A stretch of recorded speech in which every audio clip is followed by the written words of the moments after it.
Thomas, as if you didn't know. Mark was brought up in a family deeply involved in the United Methodist Church.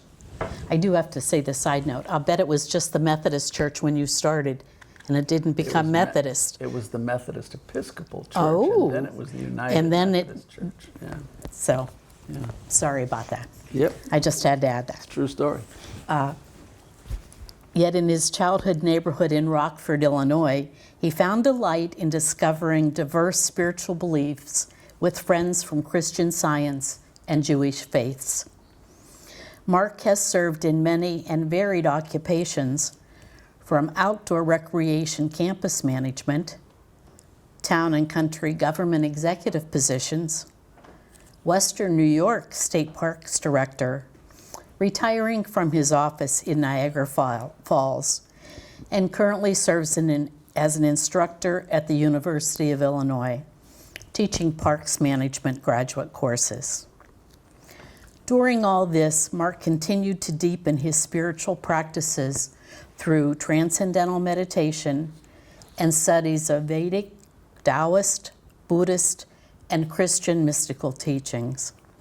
And he continues now as a teacher and foundational pastor of Fellowships of the Spirit, School of Healing and Prophecy, which he and his wife Elaine, along with Joseph and Patricia Panabianco, founded in 1988. His understanding of the transformations experienced during meditation and spiritual practices has brought consolation, comfort, and torment to many students, so they may discover a greater awareness of his potential. And I just have to say, I certainly appreciate Mark's willingness to share his knowledge and his life with us. So it's my pleasure to introduce Reverend Mark Thomas.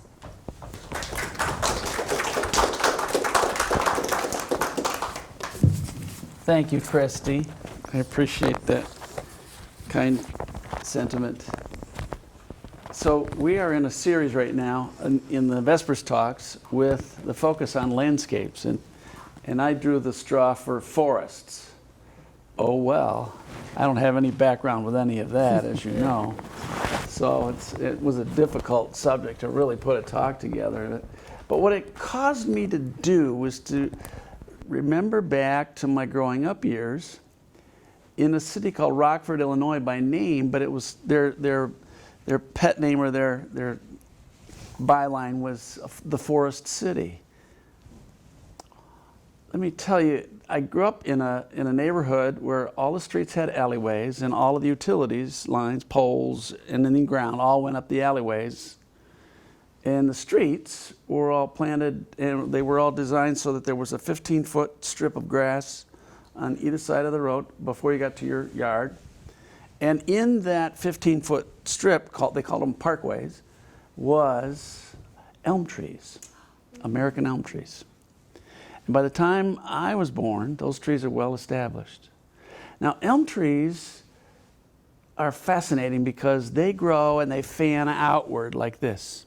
So you put one of those on either side of the street on those 15-foot grass strips, and they grow up. It creates a cathedral effect driving down the streets. It was absolutely beautiful. It was like driving through a forest up any of the streets. It had an amazing feel to it. And of course, on the side streets were a lot of maples planted. And ours had a Norway maple, 3 of them, and another elm. And so we had trees surrounding us. And it was at that point I really remember my earliest affection for having trees. It's like, how would you not, or why would you not, right? That's what I grew up with. Then the Dutch elm disease came through. And they had to take out all of those elms. They were just gone. One day they just came up with the saws and they dropped all the trees all the way up and down the street. And so that beautiful forested street became just green strips and some lawns. And the city came through later and planted. They got smart this time. They didn't plant one species. They planted multiple species. And if you go up the streets today, there's trees all along it again. But you don't have the effect that you had with the fan out of the elms, creating that on either side, kind of meeting in the middle, cathedral-like look. That's gone. But you do have trees again. And the city has reforested, and that's a good thing. They did it right this time instead of putting in one variety of trees which was susceptible to disease. And now we're seeing how ash trees have been just decimated because of the borer coming in from overseas, the global economy that we live in with shipping coming in from all over the world. Insects that weren't here are here, and our trees have become very vulnerable to that, both in our communities but also in our forests. So I'm here to talk a little bit about trees and forests, because without trees there'd be no forests as we know them. The other thing I had growing up was our family camped every month. We were out on the camp out in the better weather with families doing family campouts. Then I was in Boy Scouts, and we used to go up to the Boundary Waters canoe area in Ontario. It's on fire right now. Boreal forests have been there a long time, and with all of the needles and stuff from the pines and fir and all that drop down, what ends up happening is it builds up peat. You think you're walking on soil, but you're walking on peat, which is organic material that's still in the process of breaking down, but at a very slow pace by the nature of the environment they're in.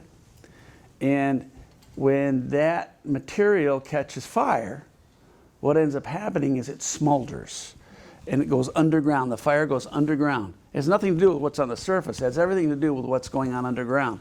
It goes through the root systems. It goes through the peat burns, and it burns hot, and it burns and it smolders. And then all of a sudden it pops up, and then you've got a fire that's just raging on the surface again. It's a very difficult firefight. It is not an easy solution. There's nothing us as human beings can do to prevent a lot of that. You can create fire breaks, and they do that. They do forest management up in Canada, but they've got billions of acres up there of boreal forest, as they should. It is a huge, huge carbon dioxide absorber on our planet. For all of us that are generating so much carbon dioxide, we need those forests, and when they go up in smoke, it's a problem. The good news is those forests can regenerate, and they do. After they're out, after the fires are out, whether it's through storms, rainstorms are the best way, but sometimes it'll be towards the winter before, and with snowfall before that, those forests will, what's in the ground, be enough water to douse that smoldering underground fire. So that's one of the places I learned a lot about forests, and we were canoe camping up in the Boundary Waters area in Scouts. And in northern Michigan, the same thing. They have the same thing. You couldn't build fires on the ground up there. If you had to come in with your own cook stoves, that you didn't build fires. You didn't dare build a fire, because you could catch that peat on fire, and off goes to the races, as we know today. But I think out of that experience, several things about being in a forest that I think are so noteworthy. And one is that when you go for a walk on a hot day, and yesterday I was doing a meditation class in Lilydale, and we were out walking to get to the stump path, the inspiration stump path. And when we're out on the streets, it's one temperature, and as soon as you walk into the forest on the path, it cools down a good 10, 15 degrees. And it's lovely. And so there's a cooling effect that forests have.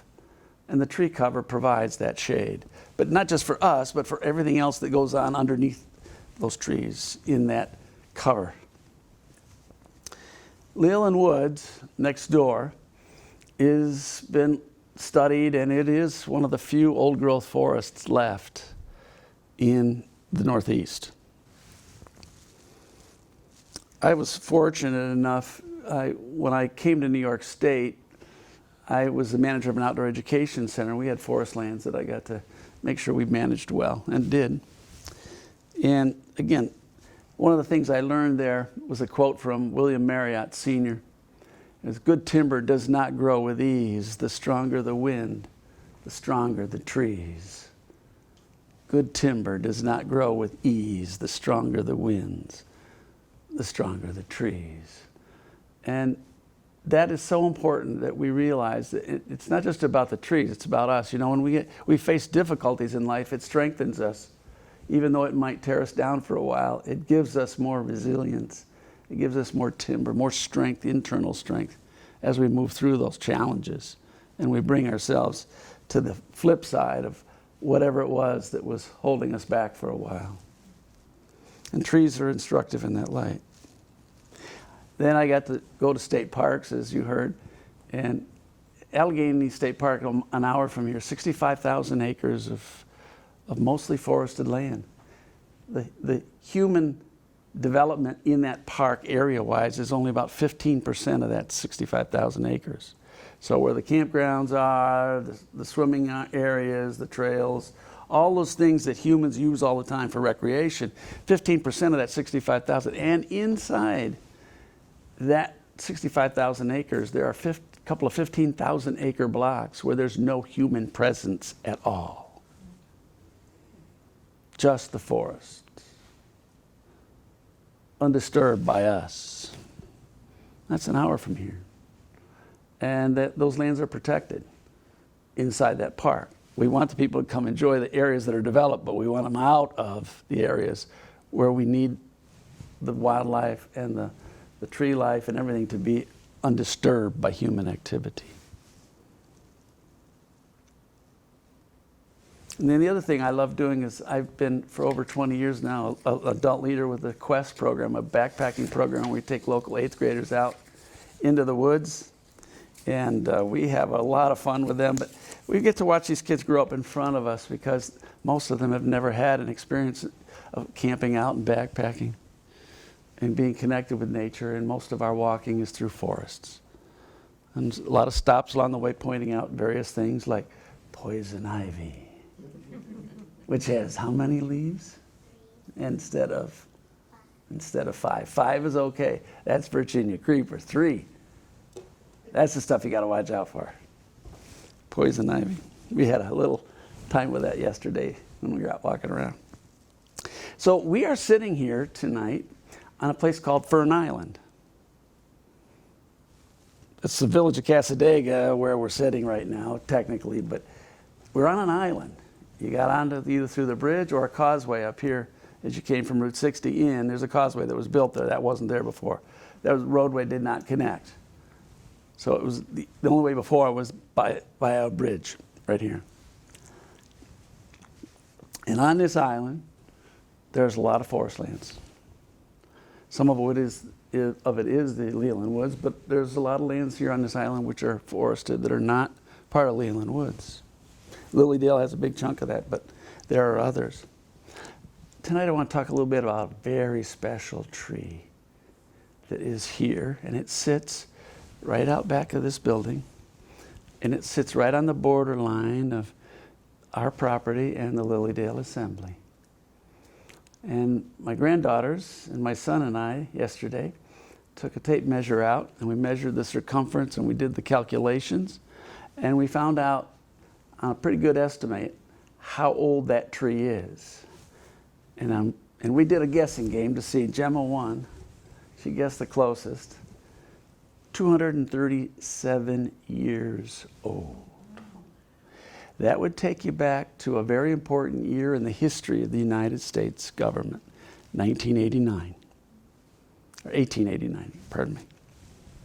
I'll talk a little bit about that, but Gemma has something to hand out to each of you as we move into this time when this tree first came about. Go ahead, Gemma. Give them what we got. Everybody gets one tonight. My granddaughters pressed these out for us. These are from that tree. You get to take that home from a tree that's 237 years old. Not the leaf, but the tree. Those are last year's leaves, but we got some really nice ones. What's that? About a year old. About a year old is all those are. It's a red oak tree. I want to talk, while Gemma's handing these out, I'm going to talk a little bit about what was going on in 1789. George Washington was inaugurated that year as the first president of the United States of America. First Congress met, the judiciary was established, Thomas Jefferson was appointed Secretary of State, and November 26th, just happens to be my birthday, gol darn it, was the first Thanksgiving. And the Bill of Rights was adopted by Congress that same year after it was proposed by James Madison and adopted by the U.S. Congress, and then went to the states for ratification, which it was later on ratified, not in 1789, but later. So that tree out back, and I'd like you to take a look at that big old oak tree, sits right next to our library building, is from that year. Here is a country we've been celebrating 250 years with the signing of the Declaration of Independence. That tree's got us by, I think, one. And that is, although the Declaration was a critical step in the development of our nation, the real formation of our government in the structure of what we have lived with and oftentimes take for granted was the same age as that tree. That tree has produced millions, literally millions of acorns, and how many offspring, probably several more on our property and in the woods here, are offspring of that tree. A book that Christy and I both have enjoyed greatly is a book by an author named Peter Wohlleben called The Hidden Life of Trees. See, forests, forests have what he calls a wood wide web, a wood wide web. And that is a fungal network that's underground. And the trees are all a cooperative community. And their fungal networks underground are how they send nutrients back and forth. They communicate as well through that. If there's threats, they communicate, they signal each other through various means. The book gets into the detail I can't get into tonight. We can't take that much time. But there are mother trees. There are trees that know they are going to generate the offspring for the future generations of the tree, and they make sure that those trees are growing underneath them because they know they have a lifespan and they won't make it. If you walk in the Leland Woods here, you will quickly see there's a lot of trees that have died off, some of those big old trees. Trees have a life cycle too, like all of life does, like everything does.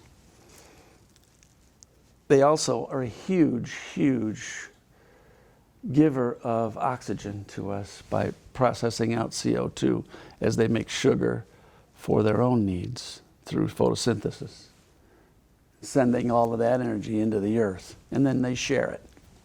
So big trees like these share amongst all of the smaller trees the resources. They are a very tightly knit wood wide web. One of the other things I want to tell you, though, is we have some threats for these things. Air pollution and acid rain have been known for a long time to be a problem, but we also have a problem with deer because deer aren't hunted like they were, and if you get in an area like Lilydale next door in the Leland Woods where there is no hunting, you end up, the deer know where to go. They're not stupid. They know where they can be safe. And when I came here in the 1980s, you couldn't look through that woods and see anything into the woods. You saw a green wall of understory that's all gone now. You can look through from Lilydale and see our buildings. You never could do that in the 1980s. The amount of hunting that's dropped way down and the deer population that's in there and knows where to go to be safe has absolutely destroyed the understory. That doesn't affect your generation or my generation. It might affect my granddaughters because there's no way for the seedlings to come up and survive because they're munched down to the ground by deer. It's a problem, and people think, oh, we got to save the deer, you got to be kind to the deer. Well, the deer unhunted and they have no predators, natural predators anymore. People certainly don't want lions and tigers and bears around here. Oh my. We do have bears, but they're not hunting deer. And but the problem is they don't have any other natural predators but humans. And it's creating a problem of its own. And we won't, except for my granddaughter, won't see the effects of this long term. But it will be a large scale effect, and it affects the entire forest that's there. So, what can you do with forests? Go for walks in them. Let them rejuvenate you. There's the boost of oxygenated air that's there, that's good for all of us. Look not to the things that you see, but look into the spaces of the forest. You know, we're trained to look at things. But if you look into the spaces between the branches, between the leaves, up into the canopy, sit down before you do that one and you'll start spinning around with the trees. But when you look into the spaces, you see the forest in a new light. And then there's Frederick Law Olmsted, who was the father of landscape architecture here in the United States. Talked about light and shadow, different times of day. A walk into the Leland Woods is a very different experience than the walk out because of light and shadow as it comes through the canopy of the trees. It's a very different effect. Notice those things, and as you look into the spaces in the woods, and let those spaces feed you. And the last thing I'll leave you with is, there's an old Zen saying, you can't step in the same river twice. You can't step in the same forest twice either. Have a lovely evening.